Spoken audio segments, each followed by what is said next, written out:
Welcome to the Travel Through Trauma podcast, where we dive into personal stories of healing through the lens of travel. I'm your host, Asha Farasati, CEO and founder of Travel Through Trauma, a nonprofit helping survivors break free from generational trauma and reclaim their lives through the empowering experience of solo international travel. In each episode, we'll hear from incredible individuals who have navigated personal challenges and found healing in places where they never expected. Whether you're searching for your own path to recovery or seeking inspiration, this podcast is for you.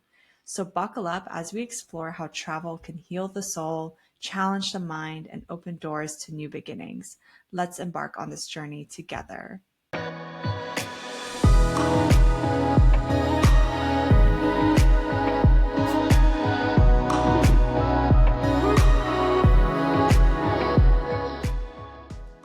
Today, we have Darnell Lowe, a remarkable individual from Queens, New York, who has turned adversity into empowerment. As a Black American with autism, Darnell faced significant challenges growing up, including relentless bullying that left him feeling isolated. But instead of being defeated by his past, Darnell found strength and inspiration through travel.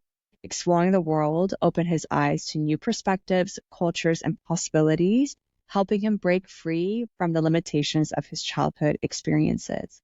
And now, as a world traveler, blogger, swing dancer, and the development writer at Travel Through Trauma, Darnell uses his journey to inspire others. Please join us today as he shares his story of overcoming obstacles and leading a life full of self-discovery, empathy, and growth. Welcome, Darnell, to the Travel Through Trauma podcast. I'm so excited to have you here. You are one of the first recruits to Travel Through Trauma as our development writer, and I'm so grateful for you. I can't wait to hear about your story because I've realized I've known you for several years, and I really don't know that much detail about your background, and I'm just excited for the world to hear about as you've traveled the world and come to discover yourself in so many different ways. So tell me about where you're from. Tell me about your life growing up, your relationship with others. Well, I'm from Queens, New York.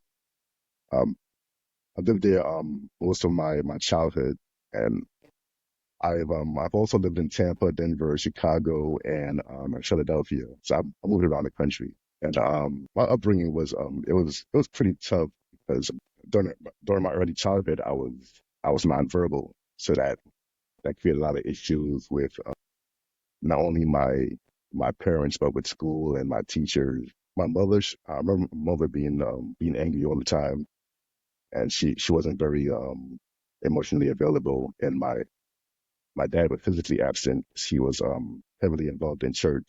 I didn't see him much growing up. Let me tell you, my first day of preschool. So I walk into the classroom, and there's a big table full of toys, and all the kids are playing with the toys and playing amongst each other.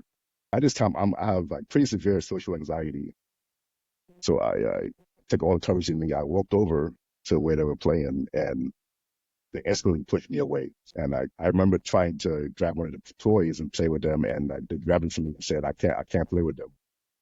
I was 4 years old at the time. I didn't understand why I was treated that way. So the rest of the school year, I just sat at my desk and watched the kids play with each other on the show. And then I had to learn how to pretty quickly how to be alone and guess how to process that. So like one of the things I did, it's going to sound kind of dumb, but I take out my pencils and move around my table and pretend there were buses. That was my way of like playing with myself. So, but because I was nonverbal, the kids they used to tease me a lot. They used to call me stupid, and then eventually the teasing became physical, especially junior high. Like I lost count how many times I've been hitting the face, knocked down, and then my mother was a pretty strong disciplinarian, so she used to beat me pretty badly because she felt me not talking was showing a sign of disrespect. So yeah, so at this time I didn't know that I was autistic at all. I had no knowledge of it. I didn't find out until last year, actually. How old are you now? And you found out last year? I'm 37. Right. That's a long time to go without the knowledge of why maybe you were different than other people. And I can only imagine being 4 years old and having such a vivid memory of that incident on your first day of preschool and how that must have like shaped your life and your self-image. And then to go home and your mother also without understanding about why you're like this. Yeah, my family is from Trinidad, and like in the Caribbean, neurodivergence, like mental health in general, is not really something that's talked about or even understood. And it's also it's the early '90s, so even less was known back then. So when you put that in perspective, like it's really interesting. So you were bullied a lot in school. When did you I, become verbal or like were you able to ever feel like you were able to um, regain a sense of power in your life as a child going through school? I became more verbal, like I say around third, fourth grade. Mm. So they put me in a special class. I went to a private school, Bethel Christian Learning Center, and they put me in a special class with kids with like I guess need extra attention, and it's a lot smaller class, so it's more intimate and start talking more. When once they did that, and I was my teachers really helped me a lot. My teacher, Miss Brown, shout out to Miss Brown, wherever she is. She really worked with me, and she was patient, and she really got me out of my shell. But my mom was really worried about me functioning in this world. So it took me a little longer to grasp certain concepts in school. She was very strict about homework. Anytime I got my homework checked, like I got anything wrong, she'd just beat me or she'd throw stuff at me. I got yelled at. It was rough. She pushed me so hard to the point that I became like a perfectionist. I started to excel in school. Like I had the second highest. I graduated with the second highest average in the entire school. Yeah, salutatorian. My mom, she gave a very tearful speech. How proud she was of me, and that made me feel good. So then I think I started living my life to I guess to make her happy, To please her. to please her. Yeah, Yeah, that the makes joy, sense. how much joy it gave her.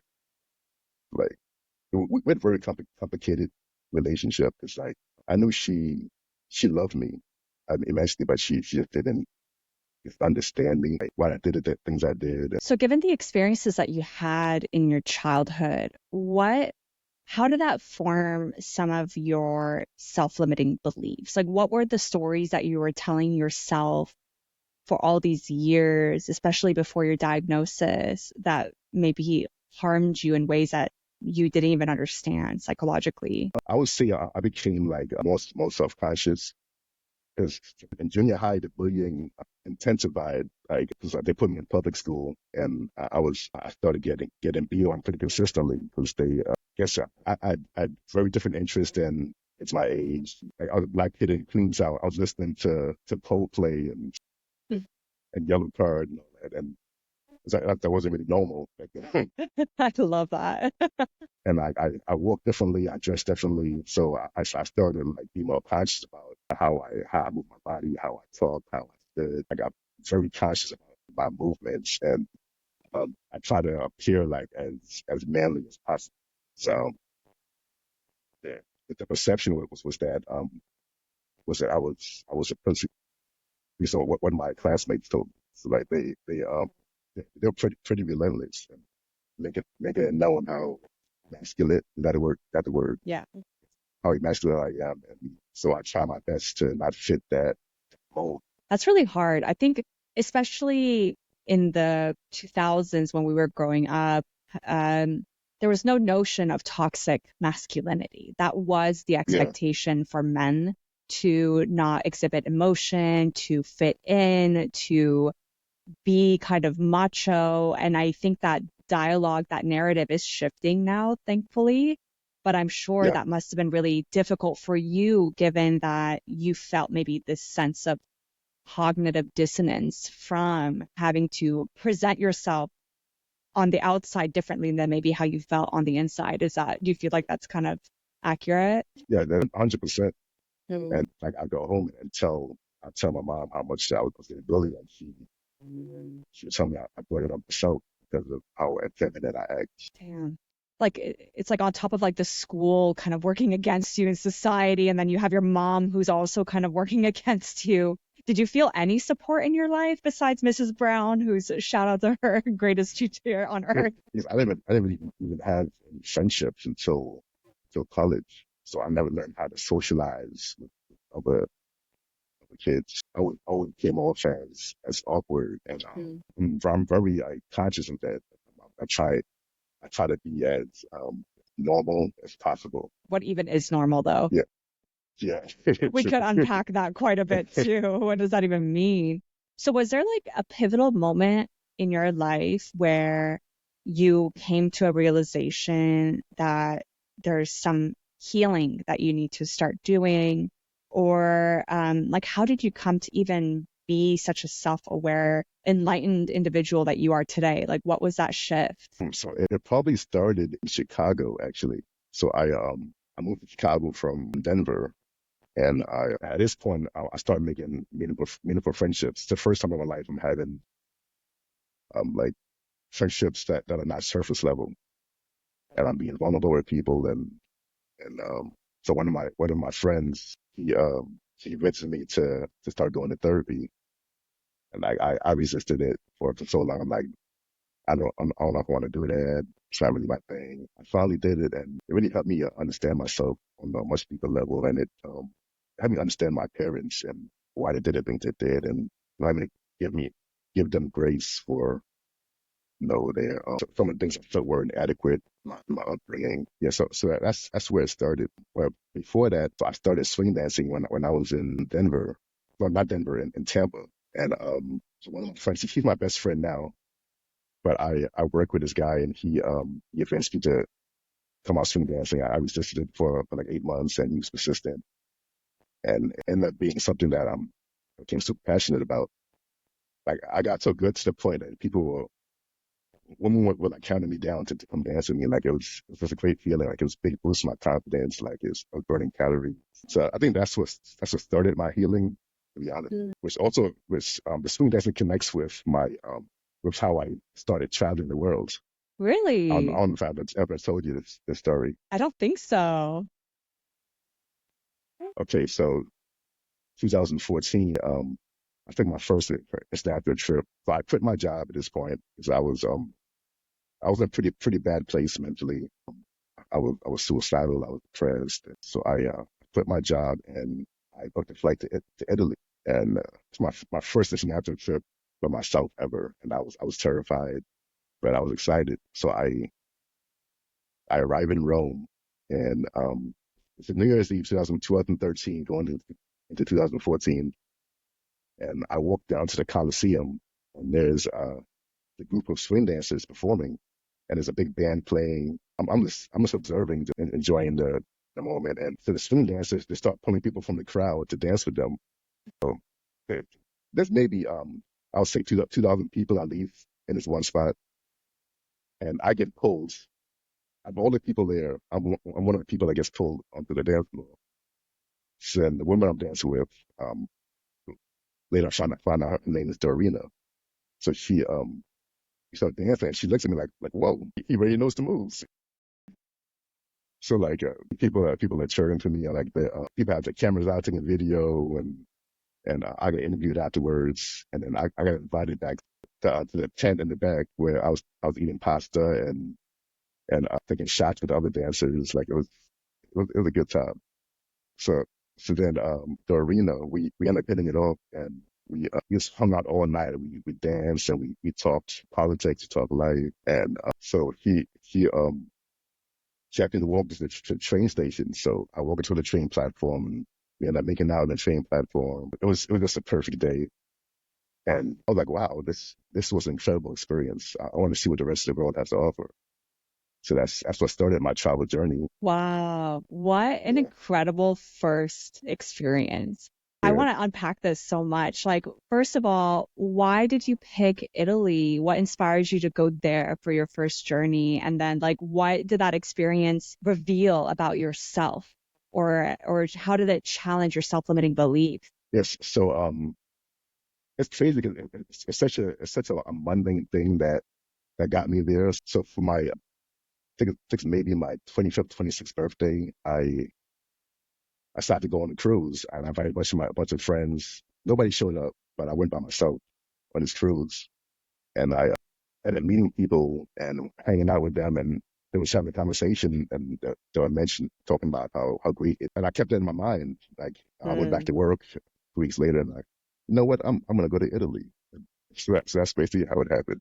I love when just like a seed gets planted, you just never know Yeah, how it's going to go roots in your brain and just shows the power of like talking about your travels with other people. You just never know. yeah, That's awesome. So that first experience clearly was like a gateway into a passion yeah, of travel. yeah. How did that just continue to help you develop or heal, especially given that you've had such a long history of feeling isolated and feeling outcasted and being hurt by people who you care about? When I'm traveling, like my mind is clear. I'm at peace. I'm not thinking about my problems. And I guess it's also helped me on my spiritual journey because I feel closer to God because my mind is Mm. clearer. I'm able to like have more clarity on things, and that's only one aspect of it. So like it also taught me how to deal with unexpected circumstances. Because if you travel enough, things will happen. And you traveling those, it's like things go wrong. So I'll give you one example, like the same Italy story. So right after met up with Dorina on the train platform. I got on the train with her, took the train for 3 stops. I went, okay, I'm gonna get off now. And then I got off and it's 4 in the morning, so there's no more trains running. I didn't know this. So I'm stuck in a foreign country. I don't know where I am. My phone's at 1%. And I try to call an Uber. Uber's going the opposite direction. And I asked the janitor for directions, and he only spoke Italian, so he wasn't help at all. I was maybe 5 miles from my hotel. So I'm like, damn, what now? So I remember I had a map in my pocket. So I pulled a map out and I mapped out where I was. And 4 hours later, I made it back to the hotel. You just walked back using a map? Yeah, I just walked Oh, back. Yep. dang. Talk about self-reliant and being able to realize like you can Yeah. solve any problem on your own. Were there other difficult moments in your travels that really contributed to your like healing and being able to feel really empowered as an individual? Yes. My Guatemala trip, it, it gave me a different perspective on myself. Like it taught me a lot about myself. So I decided to hike an 11 mile up a volcano. I've done the same hike. It's amazing and You did? scary. Okay. Yeah. And it was pouring rain when I went. I was just drenched. Oh man. And our van broke down halfway there.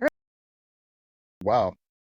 But please go on, go on. I can't wait to hear this. It's like a cursed trip. For real. So I have respiratory issues. I love hiking, but I can't do long hikes. So this is already like very ambitious thing I'm doing. So I'm hiking up, and my group's already like way ahead of me. One of the guys, he stayed close to me, I guess because I have to make sure everybody makes it or whatever. But everybody's way ahead, and I'm like sweating at this point. I'm leaning over, I can barely breathe. I said to him, "Hasta lejos, it's far," and he says, you're a long way up. You're not even a quarter of the way up." And he says to me, it's probably better if you turn around and I do it because you're not capable of doing this, and it's probably too dangerous for you to do this. I'm stubborn, so I'm like, you know what, I'm gonna show him. So I kept going, and step by step, I kept moving, and like I fell over a couple times. I thought I was gonna pass out a few times. I couldn't breathe, felt like my heart was jumping out my chest, and I try not to think too far ahead. So I would tell you, I'll make it to that tree, then I'll take a break. I'll make it to the next hill. I set small goals Hmm. to to help me to get to the top. And then at one point, I my legs give out on me, and I just sit down by the tree. My head's leaning against this tree. I start praying like, God, please help me up this mountain. I don't know what to do. So then, because I said that, the dog comes walking, strolling up to me. This big yellow dog. I don't know where he came from or who he belonged to, and just he laid down next to me. So I gave him some water. So I stand up and he just follows me along this journey, and then he kind of runs. He would run ahead and then wait for me at the top. So I'll get to him each time. So each time I got to him, he would run ahead, and then we did that over and over. And like he had no idea how much he helped me on this hike. Like just having that companion. I didn't have to do it alone. Wow, what a So, beautiful spiritual moment right there. That gives me yeah, goosebumps, actually. it was incredible. So then on the way up, like I'm struggling, and people coming back down, and they're encouraging me, like you can do this, and like people handing me snacks. One guy handed me a Pedialyte, and like there's so many things like on the way that helped me to on this journey that I was on, because it felt impossible. If I allowed myself to stop and think about it, I probably would have given up. I just had to keep moving. So as I'm getting closer to the top, I hear a loud explosion. I looked up, I see a cloud of smoke. I'm like, whoa! It's the first time seeing a volcanic eruption. Like it was the most incredible thing I've ever seen in my life. So then just when that happens, like I get this cramp in my leg and kind of collapse. I'm in pain, like I'm grabbing my leg. But seeing the eruption, it gave me the motivation to keep going despite the pain I was feeling. So then I keep going and finally get to the camp, and there was just a loud applause for me, when I got there. So then there was a campfire, and like we were drinking wine, and yeah, it was incredible. And then like Wow. so it was a 2 day thing. So then the following morning we had to hike up to the summit, and when the guy told me like you should probably sit this one out. 'Cause it's a lot deeper than the hike from yesterday. And I was like, screw that, I'm doing it. And I struggled again, but I made it to the top, got to the summit. I got some cool pictures out of it. So what that taught me is like I'm more resilient than I thought I was, because like I would view myself as a weak person. That showed me that I'm actually stronger than I think. I'm, and it just shows like just the power of people. Because if that dog wasn't there, if people weren't there to encourage me, I don't know if I would have made it up. Yeah, and just the power of your mind over your body. Like, I don't think people ever really get to have those kinds of physically taxing experiences where they get to see how powerful the mind can be to get you through these physical obstacles. Like I was in Guatemala for 2 weeks, and like everywhere one people would recognize it and tell me how I inspired them. And I don't know who they are, but they know who I am. Like this is really something. Dang, you left a permanent mark there on people's hearts and Yeah. minds. That's so cool. So when you came back home, did you feel you got to bring that level of resilience back with you in the decisions that you make when you live your life in the States? Oh yes, 100%. Because as an autistic man, my life is very difficult, like, way more difficult than people think. But it's my disability. It's not visible. You can't really see how much I'm struggling, but I get exhausted very easily. Because I get overwhelmed by my environment, the lights, sounds, smells. When I'm stressed out, those things are exacerbated, and that makes it hard for me to work. There are days when I could barely walk. After that trip, when I start feeling discouraged and I can't go on, I remember like hiked up a volcano in Guatemala. So Against even your own belief to do it, but because you're stubborn and you're resilient, you are able to do it and come back and be able to tell the story and inspire so many people around you. Like yeah. people, like you said, have never met you, but they just know about your story now. That's amazing. What a beautiful experience. I still have chills. So in like the years since you've started traveling and you've come to really embody your true authentic self and hopefully come to a place of like radical self-acceptance, how has that affected your relationship with your parents? My mom died in 2021. My mom and I became very close this past few years, and then she kind of died suddenly. And Sorry. then I got to the point where I was like, I was living my life to please her. I'm like, okay, now what? Like, who am I? And before I knew I was autistic, hit me pretty hard to the point where I started self harming and I stopped eating. I became nonverbal again for a few months, and maybe like about a year after we died, like I met my wife, and she had to deal with all that, and she really helped me through that process, and she kind of helped me to, I guess, find myself, to process my emotions. But Power of a strong support system right there. Everybody needs yeah, yeah, somebody. but yeah, first my dad, like we talk pretty much every week, so I wouldn't say I was like seriously affected by him not being present, because I kind of learned how to be by myself. But I mean, I did miss him tremendously as growing up. I'm able to just understand them better, so especially knowing their history. Because what travel does for me, like it's increased my empathy tremendously. So I understand people probably better than most. Understanding that my grandfather wasn't really there for my dad growing up because he was busy, and then my grandfather was abandoned by his dad, Mm. and then on my mom's side, my grandmother was abusive to my mom. So like this, because my great grandparents were shitty parents, it affects me in the present. The literal definition of generational trauma. Yeah, Yeah, makes sense. yeah. So it's just understanding that not everyone I meet, I try to understand them on a much deeper level and without making immediate judgments about who they are based on their actions. Even traveling within the United States, it's taught me that things aren't always black and white. Like for example, I took a road trip down to Tennessee, and there were like Trump signs everywhere. And this was a pretty like rural town, and like I was kind of scared initially because my my perception of Trump supporters, like they're all racist and all that, and I went to this town, like the people there, they were so hospitable and very kind.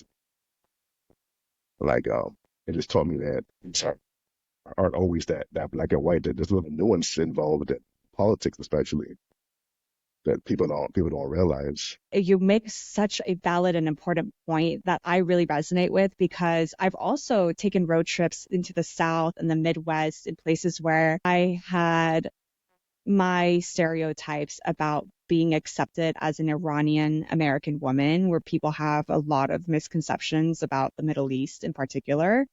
And I've come to very similar realizations that it's not a monolith. Just because they believe on in one particular political party doesn't represent all their life experiences or all their beliefs across the board. And even to meet people Exactly. who were adamantly Trump supporters, but they also believed in climate change and they also believed in Yeah. abortion rights for women. And I'm like, wow, those two things can exist in the same person? Like it Yeah. blew my mind. And even to like meet people who were so pro death penalty and pro like gun liberties, and then to hear their story. For example, one man I met whose son died in a car accident from a drunk driver, and that really shaped his beliefs around how that drunk driver should have been on death row. And I can understand that when you come from a place of deep anger and deep hurt, that can also form your opinions. And it just makes me also have empathy for people of across the aisle, because I realize that if everybody were to travel to places where they have these preconceived notions, it can break down so many barriers. And like you said, increase your Yeah. empathy for people, because you get to see people as a whole person and not just on based on one belief system that they might have that is shaped by their environment and their upbringing. People are not generally crazy. People are just a product of their environments, whatever that might be. And Yeah. I think we have Exactly. to really recognize that. So props to you for challenging yourself to go there and have those conversations and come to those very important realizations. Even if it doesn't change your mind about your own beliefs, at least you're able to share the story with other people and help them see, have a little bit more compassion for others, try to find more compromise with people. don't be so black and white, like you said. Yeah. That's why I believe everybody should travel, because I think it'll make the world a better place, and we'd understand each other better. We'd be kinder to each other. Exactly, exactly. Imagine if everybody went to the countries that they're most scared of, and then they're welcomed with like open Yes. arms and they're treated with care and hospitality. They're going to come back out of that trip as a changed person. They're going to be just so mind blown by the love and the general like oneness of all of humanity.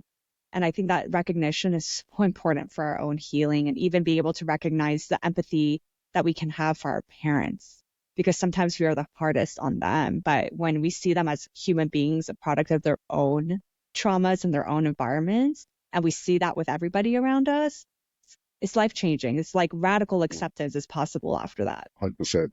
It's like that. It's like my same mother that like used to beat me relentlessly. It's like when I was depressed, like she took the flight and came to Philly and Mm. deep cleaned my entire apartment, and then she took me shopping, and she filled up two carts. She spent her entire paycheck Mm. to fill my fridge with food. Like That's this love. It's love, but it's complicated, like you said. yes, exactly. I love that. So let's say somebody is someone who might think they're autistic or has just been diagnosed with autism, or maybe even someone who is Black. And I know quite a few people who are scared to travel because they're afraid of racial prejudices against them, a very valid fear, in my opinion. What advice would you give to someone who's hesitant to start their healing journey with travel, given some of these barriers? I think for me, like I don't really think about that, that kind of stuff. I just kind of go into it and just kind of see what happens. Hmm. But it is something like I fear, but I haven't had any bad experiences so far as far as like racial prejudice. Maybe when I go to China, I don't know. Yeah. You'll be more of a monument or something over there. I think you'll be Yeah, revered in a different way, like a celebrity. Yeah, but that's a really good point. I think it's a reminder to not let these fears that might never come true prevent you from living a fully authentic, adventurous life full of like self-discovery and empathy. Because like we've just talked about, people are more good than bad, and people are more warm and yeah, opening and well and accepting than they're not. And I think we just see in media the other extreme, but that doesn't represent the majority of people around the world. And people are generally just like willing to get to know you. they are. And like so when I travel, I don't approach anybody because of my experience in preschool, like to this day, like I can't approach people. Like it terrifies me. But when I travel, people approach me. It's like I'm a magnet or something. Like maybe because I'm by myself, I don't know. People approach me, and then they end up end up building like lifelong bonds with them Hmm. over this short moment in time when we connected. I love that.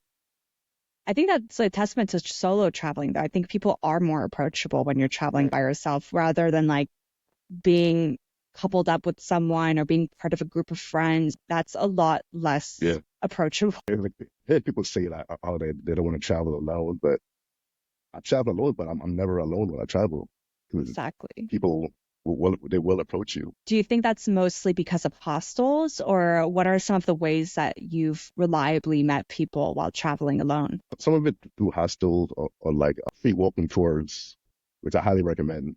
Yep. Never pay for a tour. Or there's a ton of free ones. That's a pro tip, listeners. Free walking Yes, tours. yes.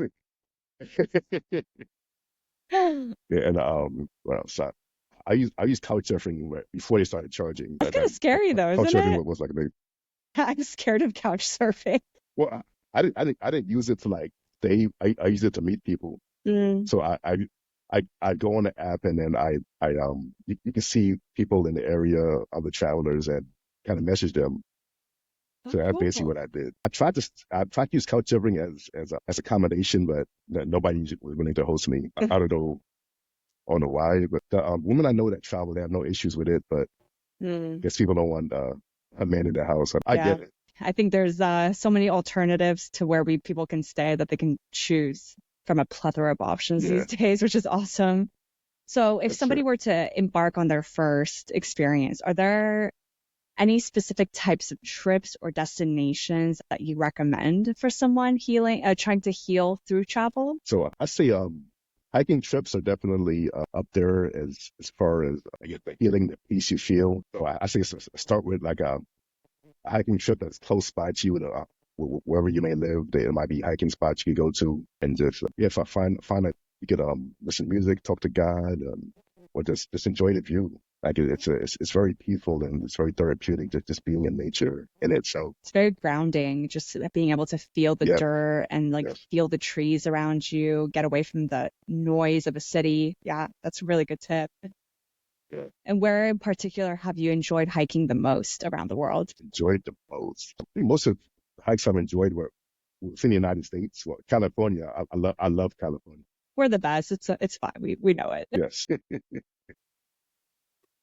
I mean, we have mountains here on the East Coast, but it's nothing compared to the what you have out there. Touche. Yeah, that's awesome. I also Yeah. really enjoy hiking. I used to start my travels thinking I loved cities the most. And then as I got older and older, I realized, no, I actually hate being in cities and I'd much rather be in smaller towns or be closer to nature and have that time. And I think through traveling, I've come to recognize that my form of spirituality comes from nature, whereas some people's spirituality maybe comes easier to them in other shapes and forms and whatnot. But I think it's recognizing where do you feel most centered and where do you feel most aligned and most clear-headed and most able to like talk to yourself with full honesty and come to those realizations. And I'm with you on hiking being that main source of therapy for me. Yeah, 100%. Awesome. Well, thank you so much for sharing your story. It's so powerful. I mean, we could probably dive into this for a few more hours. We'll have to do a Yeah. follow-up podcast with you because I want to keep digging and keep going deeper. Oh, I'm down. Just let me know when. Woohoo! Yes. Before we log off, is there anything else that the listeners should know about your life? Any other advice that you want to give? I would just say, I know there's a lot of fear around traveling, but I would say, don't be afraid to go out of your comfort zone and just do it. Just book the flight. Don't think about it. Just book it. Just book the flight. Just do it. Don't overthink Sounds it. Don't simple, but like, overplan just do it. it. Yes. That's the hardest part. That's just taking that one step to pull the plug and just Yeah. lean into the unexpected and lean into the discomfort because that's where your growth is going to be. That's great advice. I Yes. love that. Well, you're a real testament to just the effectiveness of a concept like travel through trauma. So thank you for being such a open and honest and authentic person that you are and inspiring people around you in ways that you probably don't even recognize. And thank you for being such an important contributor and volunteer to Travel through Trauma. We couldn't be here without you and appreciate your time so much. Yeah. Thank you for having me. I'm really glad. I'm really glad that we connected on Instagram and became friends. Yeah, that was like pre-COVID or during COVID? Yeah. I think it was right when it started, maybe. I think it was in my room just like looking for other travelers to connect with. And I saw your page and I was just like, wow, the like photography skills of this guy. And then like reading your captions and you were so honest. And I just was immediately gravitated towards you. And I remember like messaging you like a little fangirl. I just remember like becoming like very quick Yeah. friends. Yeah, I remember that. Yeah, we talked for hours, I think, and Yeah. like we like exchanged numbers. Like it was cool. Yeah, we've only met like probably like two or three times, I think, in person. I Yeah. think you came here to LA once. I came to New York once. We hung out. Just I love those kinds of like-minded friends that we meet from around the world, people that we just like feel Yeah. community with, even though we're not near them. And that's like the backpacker mindset, I guess. Yeah. Yeah. I love that. Well, thank you again. And I'm excited for next time. Yes, me too.